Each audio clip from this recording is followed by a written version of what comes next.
네, 오늘의 전국 상황 두 분과 짚어보겠습니다. 최수영 시사평론가, 박원석 전 정의당 의원 나오셨습니다. 안녕하세요. 어서 오십시오. 네, 지금 이번 주 화요일, 목요일, 특히 목요일에 10차 변론기일이 있어서 헌재가 재판부가 지정한 마지막 일 아니겠습니까? 그것까지가. 그렇기 때문에 이 변론 종결 시점과 이어지는 만큼 그게 일정에 관심이 있는데 아직까지 변경할지 여부에 대해서 헌재가 정하진 않았습니다. 아마 강행할 듯 싶어요. 근데 다만 저는 재판이라는 거는 사실 이제 이 참석이나 출석보다는 오히려 준비의 시간이 많이 걸리는 거 아닙니까? 지금 대통령 변호인단이 양쪽 다 합해서 지금 13명 정도가 지금 여기에 지금 투여되고 있는데 사실 근데 20날 이제 마지막 변론기, 그러니까 그 검찰에 출석해서 변론기일인데, 준비기일인데 그날 뭐 대통령이 굳이 안 와도 된다고 얘기는 하지만 사실은 그 대통령도 첫 형사재판을 준비하는 과정이기 때문에 여러 가지 신경 쓸 사안이 많거든요. 그래서 저는 헌재가 굳이 이렇게까지 안 하고 2월 말까지라고 좀 생각한다 그러면은 한 번쯤은 용인해 줄 수도 있을 텐데 저는 뭐 아직까지 뭐 최종 결론은 나진 않았지만 강행할 듯 싶어요. 근데 그래서 저는 헌재가 좀 절차적 정당성이라든가 과정에서의 신중성 이런 걸 좀 감안해서 최소한 또 대통령 측이 요청한 이런 이제 연기 상황에 대해서 조금 더 심사숙고하고 고려해 볼 만한데 저는 어떻게 될지 모르겠습니다만은 불가 쪽으로 그 약간 가닥을 잡은 듯 싶지만 그래도 대통령의 방어권을 최대한 존중한다는 차원에서 조금 더 신중하게 고려했으면 하는 그런 생각은 있습니다. 예. 헌재에서는 목요일에 10차 변론기일이 있지만은 서울중앙지법에서는 뭐 말씀하신 대로 형사재판 첫 공판 준비기일이고 더불어서 구속 취소 신문까지 있단 말이죠. 윤 대통령 측에서는 좀 편의를 봐달라고 또 추가로 얘기하지 않을까요? 뭐 그렇게 주장하는 건데요. 근데 이제 형사재판의 그 공판 준비 절차라는 거는 뭐 당사자 출석 의무가 있는 것도 아니고 예. 또 이후에 재판을 이런 방식으로 진행하겠다, 증거조사를 이렇게 하겠다, 이걸 정하는 거기 때문에 그렇게 부담스러운 재판은 아닙니다. 그리고 이 공판 준비 절차를 한 번 갖는 경우도 있지만은 두 번, 세 번 갖는 경우도 있기 때문에 이번에 이제 한 번만 갖는다고 정해진 건 아닌 것 같거든요. 그리고 아마 헌재에서 탄핵 심판 그 일정이 오후 2시로 잡혀 있는 거를 형사재판 재판부도 알기 때문에 아마 변론 준비 절차를 일찍 끝내주지 않을까 싶고요. 그리고 형사재판의 변호인하고 또 탄핵 심판의 변호인하고 일부는 겹치지만 이게 온전하게 겹치는 게 아니거든요. 때문에 이제 준비 절차에 임하기에 변호인들이 좀 벅차다. 이것도 사유가 안 될 것 같고 전반적으로 지금 윤 대통령 이 탄핵 심판의 대리인단은 계속 이제 탄핵 심판 일정을 좀 지연하려고 이런저런 이유를 제기하는 것 같은데 뭐 그런 점까지 감안해서 아마 이 헌법재판관들이 평의를 통해서 결정을 할 텐데 저도 수용할 것 같지는 않습니다. 이게 시간이 겹치는 것도 아니고 오전 오후로 나눠져 있고 그리고 윤 대통령이 출석 의무가 있는 것도 아니고 그리고 원론적으로는 탄핵 심판장에도 반드시 피청구인이 출석해야 되는 건 아닙니다. 피청구인이 출석하지 않아도 진행되는 것이기 때문에 여러 가지를 감안했을 때 굳이 그날 이제 이 공판 준비 절차를 이유로 기일을 변경할 이유는 없다고 봅니다.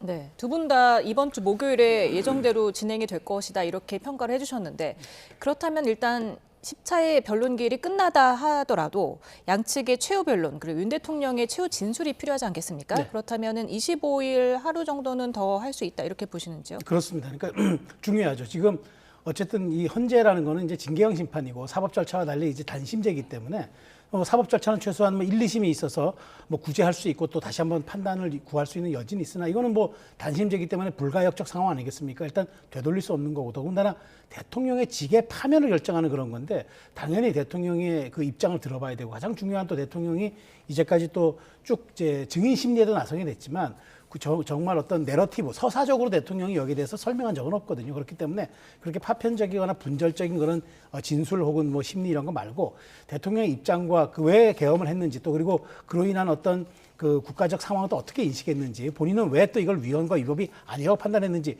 이런 것들을 좀 긴 서사 형태로 한번 들어볼 필요는 꼭 있을 것 같아서 이런 부분에 대해서는 저는 재판부가 조금은 시간 제한이라든가 이런 데 너무 염두에 두지 말고 여기에 대해서는 조금 한번 구체적으로 한번 들어보고 또 많은 부분들을 좀 판단할 수 있는 그런 근거가 됐으면 그런 바람이 있어서 저는 뭐 2월의 마지막 주 정도로 현재로서는 예상이 되는데 충분한 시간을 가지고 여기에 대한 뭐 증인 심리보다도 오히려 이런 부분을 조금 더 가중해서 신경 썼으면 좋겠다는 생각은 있습니다. 예. 일단 목요일에 예정대로 변론기일이 열리면은 한덕수 국무총리가 증언대에 섭니다. 헌재가 증인으로 다시 채택한 이유는 어떻게 보고 계십니까? 아마 윤 대통령 쪽에서 계속 한덕수 총리의 그 증인 채택을 요구를 했던 것 같아요. 그러니까 헌재에서는 한 차례 이제 기각을 했습니다. 이미 한덕수 총리가 수사 과정에서 그리고 국회 청문회 과정에서 거듭 당시 국무위원회 상황에 대해서 소소하게 진술을 했기 때문에 국무위원회가 제대로 이루어진 건지 국무위원회 심의를 거친 계엄인지 여부를 판단하기에 이제 충분하다 이렇게 판단을 했었는데 거듭된 아마 윤 대통령 측에 증인 그 채택 청구를 수용한 게 아닌가 싶고요. 한덕수 총리가 출석할지 여부는 아직 그 확인이 안 됐는데 뭐 일반적으로 봤을 때는 출석할 걸로 예상이 됩니다. 다만 한덕수 총리도 어떻게 보면 지금 수사를 받았고 또 받을 수도 있는 상황이기 때문에 그런 점을 감안해서 굉장히 신중한 답변을 하지 않을까 예상이 되고요.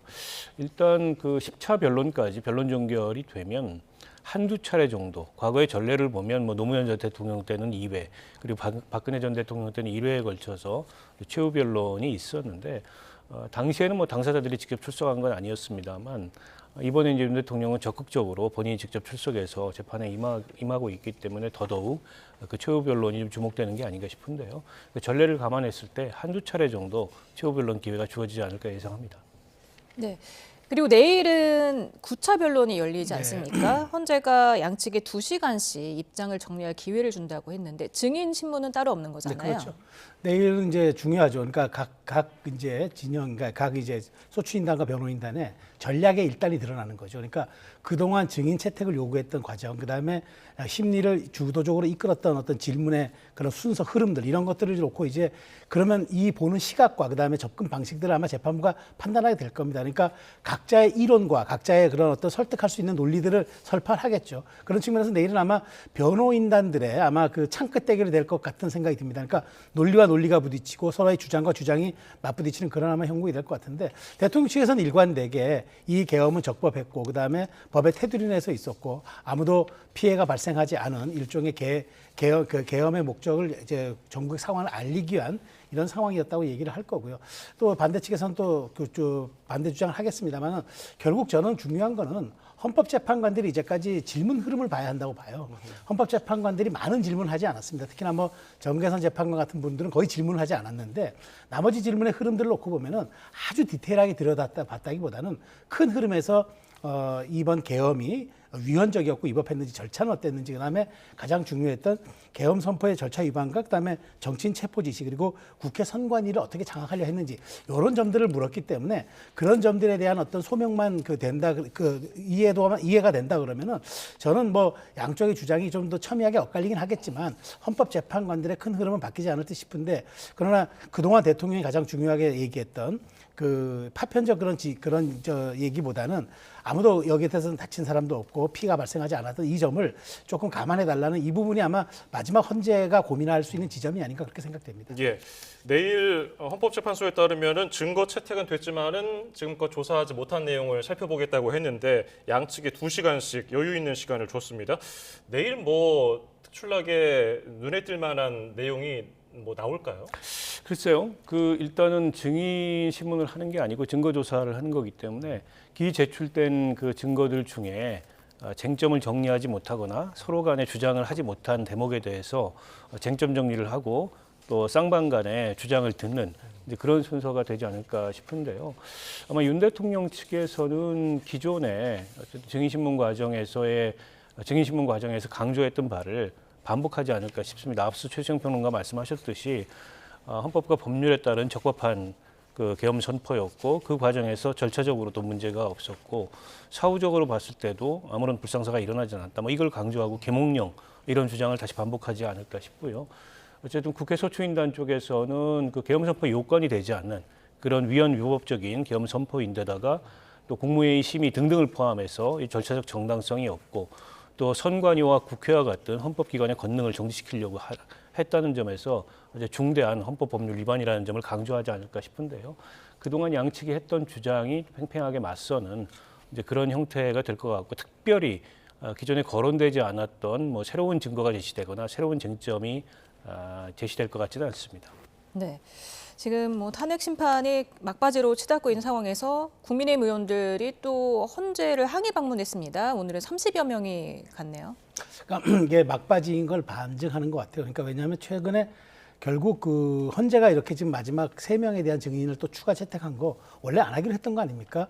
한덕수 총리에 대해서는 기각을 했는데 다시 3일 만에 이게 바뀌었단 말이죠. 뭔가 오락가락해요. 그러니까 이렇게 그 국민의힘이나 이제 어떤 헌재를 조금 그 과정에 대한 불신을 제기하는 쪽에서 압박을 하고 요청을 하고 그다음에 여기에 대해서 헌재에 끊임없이 요구를 하니까 헌재 입장이 조금씩 바뀌는 모습을 보입니다. 그러다 보니까 헌재가 무슨 외부의 압력에 이렇게 한다기보다는 여론의 지형에 조금 좌고우면하는 것 아니냐 이런 지적이 나오다 보니까 아무래도 국민의힘 입장에서는 대통령의 직을 파면하고 국민의힘의 1호 당원이고 국민의힘이 당선시킨 대통령이기 때문에 여기에 대해서 절차적 정당성, 그다음에 사후 보완성, 여러 가지 과정에서의 신중성 이런 것들 해달라고 요구를 하는 거죠. 근데 저는 대의 기관인 국회의원들이 가서 뭐 물리적으로 뭐 위해를 가는 게 아니라 저렇게 의사 전달하러 가는 부분들 야당에서는 뭐 굉장히 부적절하다 공세를 취하지만 여당 입장에서는 이제 막바지로 치닫는 대통령에 대한 탄핵 심리 조금 더 공정하게 해주고 조금 더 신중하게 해달라라고 요구하는 거는 저는 할 수 있는 영역이라고 보고요. 그렇다고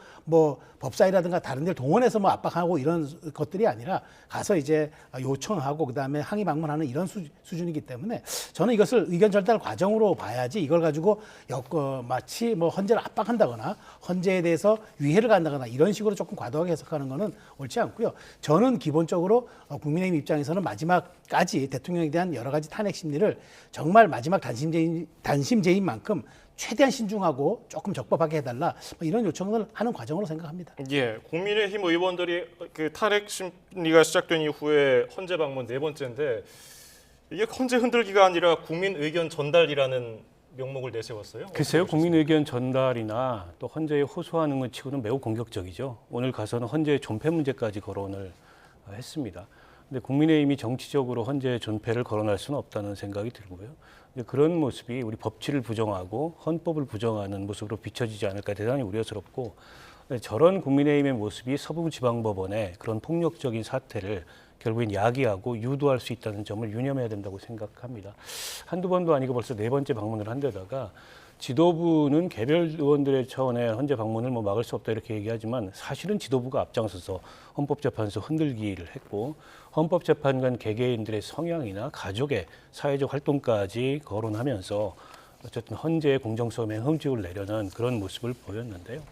어쨌든 헌법재판소나 대법원은 대한민국 법치주의의 마지막 보루지 않습니까? 그리고 최후의 심판자 역할을 하는 곳인데 그 재판 과정에 이견이 있다면 재판 절차 내에서 해소돼야 될 부분이지 이렇게 재판장 밖에서 정치적으로 외압을 행사하는 방식은 자칫 삼권 분립을 어떻게 보면 무시하는 혹은 선거 분립을 침해하는 그런 모습으로 비춰질 수 있다는 점을 유념해야 된다고 봅니다. 네, 국민의힘 권용세 비대위원장이 윤 대통령 하야는 옳은 방법이 아니다 이렇게 또 선을 긋기도 했고요. 네. 또 12.3 비상경 선포 해제를 요구하는 국회 결의안 의결에 대해서 자신이 국회 현장에 있었다 하더라도 표결에는 참여하지 않았을 것이다 이렇게 말을 했네요. 최근 이제 보수 진영 그다음에 이제 국민의힘 내부에 좀 기류를 반영하는 그런 얘기인 것 같습니다. 기본적으로 그 지금 보수층 일각에서 나오는 이른바 하야 이야기는 대통령의 탄핵 심리가 지금 이렇게 진행되는 과정에서 만일 인용되기 전에 무언가 보수 진영이 인용이 된다 그러면은 보수 진영이 다시 한번 충격을 받고 거기에 대한 굉장한 보수 전체에 대한 어떤 그런 타격이 될 수 있기 때문에 선제적으로 윤 대통령이 하야를 선언함으로써 어떤 그 반 이재명 대열에 대한 좀 그런 기제를 더 촉발시키고 그다음에 보수 단일 대우를 좀 더 강화하자 그런 측면에서 조금 더 이제 우리가 여유를 갖고 대선을 준비하자 이런 차원에서 나오는 얘기 같은데 기본적으로 국민의힘 내부에서는 윤 대통령의 탄핵이 불가하다는 이런 입장에서 여기 하야에 대한 발언 동조는 나오지 않을 것으로 저도 예상을 했습니다. 그리고 당연히 비대위원장 입장에서는 여기에 대해서 조금 더 신중하고 조금 더 무게 있게 얘기를 하는 건 너무나 당연하다고 보고요. 다만 이제 오늘 관훈클럽에서 이제 저렇게 권영세 위원장이 지금 지난번 이제 탄핵 그 계엄 해제 과정에서 있었던 얘기를 하면서 본인도 좀 약간 고민스러운 지점이 있다는 식으로, 다만 계엄에 대해서는 잘못된 방법이라고 굳이 이제 선제적으로 얘기는 했지만, 그렇게 조금 약간 뉘앙스가 좀 달라진 것은 최근 그렇지 않아도 여러 가지 보수 진영이 좀 더 공고화되지는 이런 과정에서 보수의 확장을 좀 염두에 두고 좀 전략적 발언을 했던 게 아닌가 싶은데, 그러나 만일의 경우 이런 발언들이 혹시라도 만일 탄핵이 인용되어서 조기 대선이 가시화될 경우에 어떤 지도부의 이런 발언들이 나중에 좀 부담이 되지 않을까, 약간 좀 그런 우려는 있어서 이런 데 대해서는 좀 선택적인 좀 전략들을 좀 심사숙고하는 필요가 있다는 생각이 듭니다. 예. 윤 대통령 변호인단이 뭐 중대한 결심을 언급한 적이 있는데 이게 하야가 아니냐 뭐 이런 얘기가 흘러나오는 것에 대해서 권영세 비대위원장이 오늘 옳은 방법이 아니라고 한 얘기에 대해서 평론을 해주셨고, 하야 얘기가 나오는 거에 대해서는 어떻게 보고 계세요? 그 일부 이제 보수층에서 대통령 변호인단의 중대 결심 얘기가 나오니까 윤 대통령이 하야 가능성이 있다. 더 나아가서 그게 어쨌든 보수를 위해서 바람직하고 국민의힘을 위해서 바람직하다. 뭐 이런 기대 소망이 담긴 전망이 아닌가 싶은데, 근데 윤 대통령 측은 뭐 대통령실도 마찬가지고 일축하고 있고요. 지금까지 윤 대통령이 보였던 모습으로 봤을 때도 그럴 가능성이 전혀 없다고 생각합니다. 물론 이제 선출직 공직자이기 때문에 임명직과는 다르게 징계 파면 절차가 논의되는 중간이라 할지라도 그만둘 수는 있습니다. 자의로. 그러나 설령 그만둔다 하더라도 국민이 이걸 수용할 수 있겠는가? 예를 들어서 지금 진행 중인 형사재판이나 뭐 기소 이게 달라질 수 있겠는가? 좀 그럴 수 없다고 생각합니다. 예를 들어서 국회 탄핵소추 이전이라든지 공수처에서 체포영장이 발부돼서 법원에서 체포영장이 발부돼서 체포 절차가 진행되기 전에 그런 결단을 했더라면 조금이라도 이제 국민적 수용 가능성이 있었는데, 이미 그동안에 헌법재판 과정에서도 난 잘못이 하나도 없고 뭐 아무 일도 일어나지 않았다 이런 입장을 내비친 마당에 이제 와서 하야 얘기는 별로 적절치 않은 것 같고요. 저는 오늘 권영세 위원장의 그 계엄 당일에 내가 본회의장에 있었어도 계엄 표결에 참여하지 않았을 거다. 계엄 해제 표결에. 굉장히 유감스러운 말씀인데요. 그러면서 한편으로는 비상계엄은 잘못됐다. 이게 앞뒤가 안 맞잖아요. 요즘 보면 국민의힘의 지도부도 그렇고 국민의힘 의원들도 그렇고 일종의 이제 집단적 인지 부조화를 보이는 것 같아요. 그러니까 본인들의 그 말이나 행동이 모순됩니다.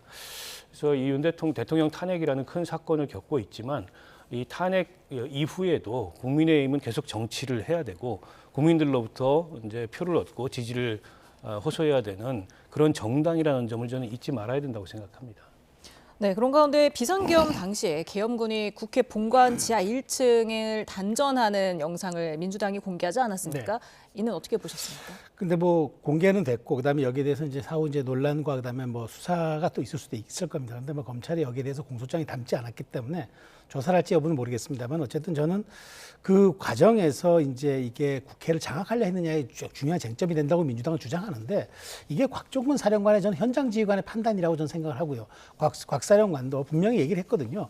그 장관이나 대통령의 지시는 없었고 본인이 뭔가 이 경색된 지금 그때의 전선을 좀 돌파하기 위해서 한번 검토해보라고 밑에 하급 지휘관들한테 시켰다고 얘기를 했는데, 결국 이게 국회는 아시다시피 층별로 다 돼 있지 않습니까? 근데 굳이 지하 1층까지 가서 했던 것은 사실 본회의 장관 좀 무관하게 했던 시도이고, 그다음에 본회의가 의결이 마친 다음에 계엄해제 의결이 통과된 다음에 했던 거기 때문에 과연 이것을 가지고 국회를 장악하고 무력화시키려는 결정적 의도라고 보기는 좀 어려워서 아마 검찰도 공소장에 채택하지 않았던 것 같은데요. 헌재도 물론 지금 이것을 채택하지 않았기 때문에 이 부분이 심리에선 다뤄지지 않겠으나, 분위기적으로 민주당이 무언가 지금 내란죄를 탄핵 소추안에서 빼고 여러 가지 지금 탄핵 심리 과정이 민주당이 의도했던 대로 좀 가지 않는다고 판단하니까, 이렇게 조금 말하자면은 이슈가 될 만한 것들을 다시 한번 후발적으로 끄집어내 가지고 조금 이제 공개하는 이런 의도도 있지 않느냐 싶어서, 어쨌든 저렇게 영상이 공개된 이상 이 부분에 대한 추가적인 어떤 조사나 수사는 필요할 듯 싶어 보이지만, 이것이 저는 결정적으로 다시 뭐 탄핵 심리라든가 수사에 어떤 그 영향을 그렇게 대단히 끼칠 걸로는 생각하지는 않습니다. 이에 대해서 오늘 국민의힘이 단독 개최한 국회 국방 현안 질의에 김현태 707 특임단장이 출석하지 않았습니까? 이에 대해서 당일에 국회 단전 지시를 곽종근 전 특정사령관으로부터 받았다. 대통령 지시가 아니었다. 이렇게 강조를 했는데요. 이 부분은 어떻게 들으셨습니까? 글쎄요, 뭐 김현태 단장은 당연히 곽정근 사령관으로부터 받았겠죠. 대통령으로부터 직접 지시를 받는 위치에 있지 않았고, 또 곽정근 사령관도 어쨌든 대통령이 문을 부수고 들어가서 끌어내라 이제 이런 지시를 하니까 본인이 이런저런 그 방안을 강구하다가 혹시 단전이 가능하냐라는 걸 시도했던 게 아닌가 싶은데요. 근데 또 이상민 그 장관을 통해서 언론사 단전 단수 조치 이게 있었는지 여부가 쟁점이잖아요. 이상민 장관은 그 문제 그 계엄 관련된 쪽지를 멀리서 이렇게 보니까 그분이 굉장히 눈이 좋으신 것 같아요. 단전 단수 이게 써 있었다. 이렇게까지 언급을 했기 때문에 이게 채 조사가 끝난 게 아닙니다. 더 조사를 해봐야 될 거라고 보고 일단 굉장히 아찔했던 상황이죠. 그러니까 2층 로텐도홀에 전원을 공급하는 단전함은 이미 국회 사무처 직원들이랑 보좌진들이 이럴 경우를 대비해서 선제적으로 확보를 했던 상황이라고 제가 들었습니다. 그러나 이제 지하 저런 공간들은 채 그 확보가 안 됐는데 물론 저 지하 공간에 전원을 차단한다 그래서 본회의장이나 로텐도홀이나 여기에 전원이 나가진 않지만 그런 의도를 갖고 있었던만은 분명하지 않습니까? 행여라도 계엄이 조금 더 그 일찍 전개되고 국회의 의원들과 직원들이 2층 그 본회의장 주변을 미리 그렇게 선제적으로 장악하지 못했더라면 아찔한 상황이 올 수도 있었겠다. 그런 면에서 단지 이게 뭐 질서 유지를 위해서 군을 국회에 투입했다. 근데 군이 국회에 투입되지 않았으면 질서가 혼란할 게 없었거든요. 군이 국회에 투입됐기 때문에 충돌이 일어나고 거기서 몸싸움이 일어나고 뭔가 군이 들어오지 못하도록 방어하려고 하는 시도가 있었던 건데 이제 그런 그 대통령 측의 주장이 여러모로 말이 안 된다는 걸 보여주는 또 하나의 장면이 아닌가 싶습니다.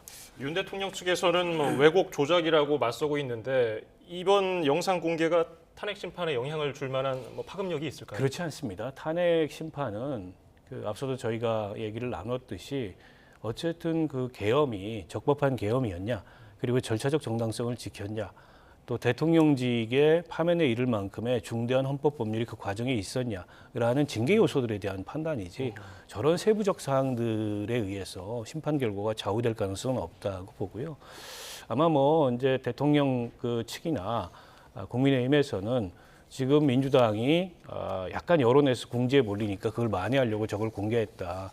이렇게 주장을 하는데 뭐 궁지에 몰릴 만한 여론도 제가 보기에는 없다고 생각하고요. 저걸 공개했다 그래서 현재 진행 중인 이 탄핵 심판 내용이 결과가 달라질 가능성이 없기 때문에 그건 억측에 불과하다고 생각합니다. 네, 지금 경찰이 비상계엄 기획 비선으로 지목된 노 전 사령관을 점집에서 수첩을 확보를 했는데 이게 또 검찰 공소장에서 빠졌네요. 네, 저는 이걸 보면서 이제 해프닝이라고 생각하는 이유가 노 전 사령관 같은 경우 대북 공작 지휘관을 오래 했던 사람입니다. 그렇다면은 본인이 갖고 있던 어떤 그런 군사적 상상력들이 얼마나 많겠습니까? 그렇다면 그것을 두서없이 아마 메모할 수도 있다고 보는데 일단 여기 대해서 필적 감정이 불능이라고 검찰 조사에서 나왔고 그다음에 본인도 진술을 거부합니다. 그리고 이것이 이제 검찰 공소장에서도 삭제가 된 건데 이걸 가지고 마치 이제 어떤 그 어마어마한 이제 의도가 있었고 그다음에 마치 이제 우리 사회를 정말 그 암흑으로 몰려는 그런 그 구체적인 이게 플랜이었다고 민주당 쪽에서는 주장하는데 이재명 대표가 상당히 오버하는 겁니다. 제가 보기에 이거는 이제 하나의 해프닝이나 파편적 사실로 봐야지. 그리고 여기에 대해서 이런 것을 업으로 했던 사실은 이 정보사령관이나 이 자리가 사실은 굉장히 북한에 대해서 대북 공작을 하는 최일선에 있기 때문에 온갖 용어라든가 그다음에 작전에 대한 형태들이 굉장히 사실 좀 무지막지할 수 있거든요. 그런 지휘관의 그런 그 파편적인 이야기들을 마치 이번 계엄의 전체적인 시나리오처럼 얘기하는 거 이건 국민을 징후와 공포로 몰아넣을 수 있는 이런 중대 사안이기 때문에 저희 여기에 대해서 우리가 판단하고 그다음에 느끼는 것은 국민 개개인이 갖고 있는 그런 문제로 봐야지 이걸 가지고 마치 어떤 대형 시나리오처럼 몰고 가는 거 이거 제가 보기에 과도하게 하면 역풍 분다고 봅니다. 네, 그런데 이제 노상훈 수첩에는 문재인 전 대통령도 있고 이준석 의원도 있고 그렇기 때문에 박찬대 민주당 원내대표는 계엄이 성공했다면 이 수첩에 적힌 대로 정치인과 방송인 수백 명이 살해됐을 것이다 이렇게 말하지 않았습니까? 중요한 전제죠. 만약 계엄이 유지되고 내란이 성공했더라면 실제 그런 일이 일어나지 말라는 법도 없었습니다.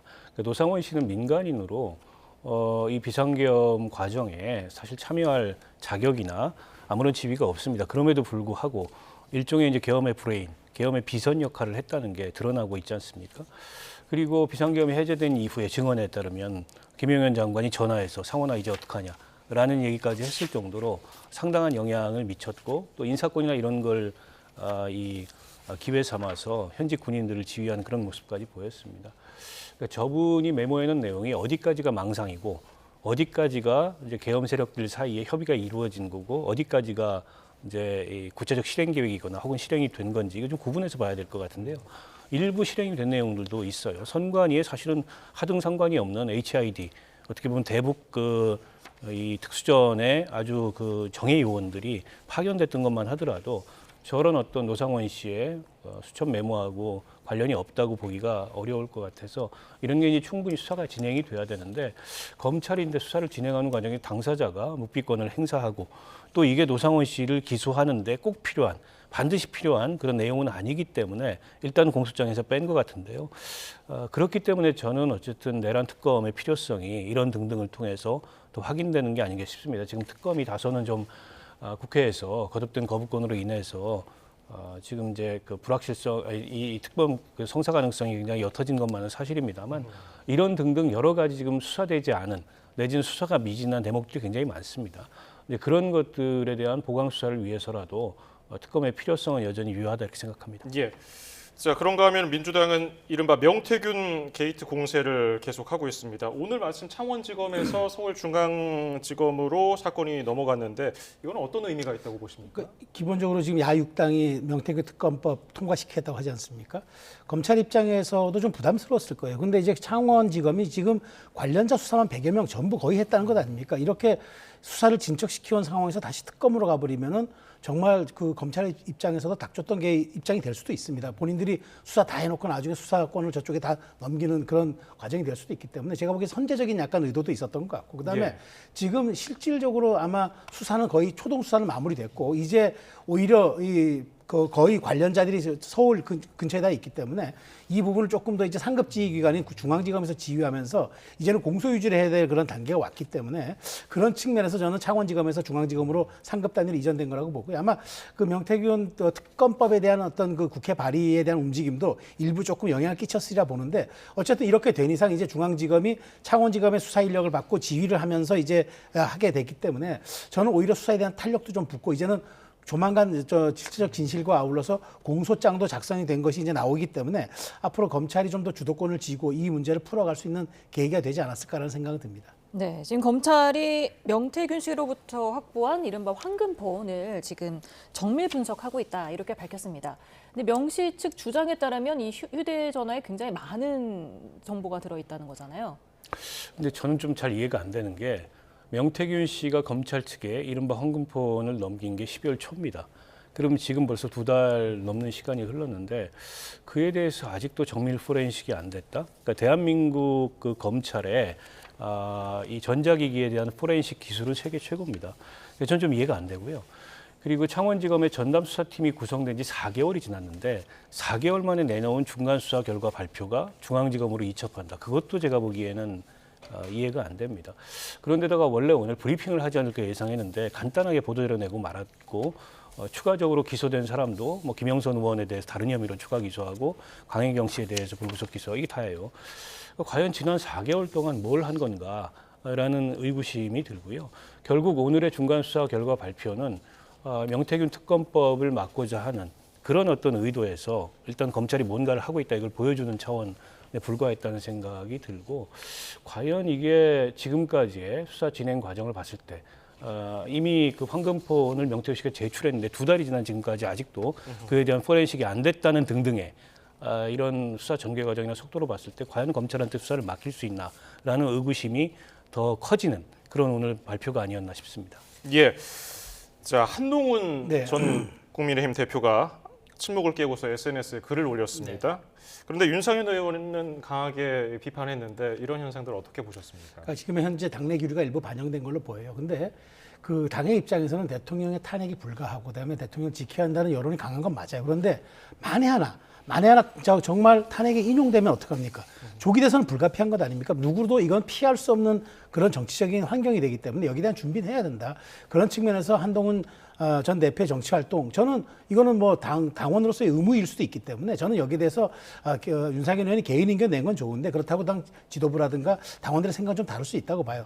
어찌됐건 지금 가장 우측에 있다고 생각하는 김문수 장관부터 가장 좀 진보 성향이라는 유승민 의원까지 전 의원까지 대여섯 명의 주자들이 각축을 벌이면서 어느 정도 대비하고 있는 것도 저는 국민의힘이 수권 정당이고 또 또 나중에 정권 재창출을 할 수 있는 그런 과정을 보이기 위해서라도 이 부분들은 조심스럽게 역동성 있어 가야 되는데 다만 윤상현 의원이 조금 최근 전국에서 조금 존재감을 드러내는 과정에서 조금 그런 좀 센 발언을 한 게 아닌가 그런 생각이 듭니다.